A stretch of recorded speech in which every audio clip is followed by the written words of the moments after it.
വരട്ടെ, ഇന്നത്തെ പ്രധാന വാർത്തകൾ കേട്ടിട്ട് പോവാം.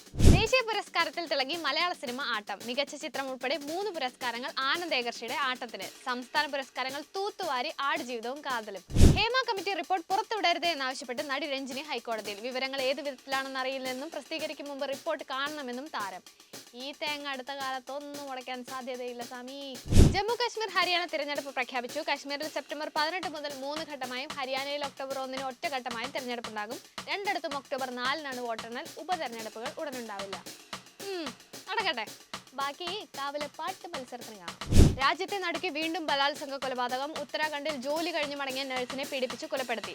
മോദിജി പറഞ്ഞ സ്ത്രീ സുരക്ഷ ഇങ്ങനെയായിരിക്കും അല്ലേ? സംസ്ഥാനത്തെ എല്ലാ ജില്ലകളിലും ഇന്ന് മഴ മുന്നറിയിപ്പ്. മഴ തകർത്ത് പെയ്യാൻ സാധ്യതയുണ്ട്. മത്സ്യബന്ധനത്തിന് വിലക്കുണ്ട്. മലയോര മേഖലയിൽ ജാഗ്രതാ നിർദ്ദേശവും കൊടുത്തു. സൂക്ഷിച്ചാ ദുഃഖിക്കണ്ട.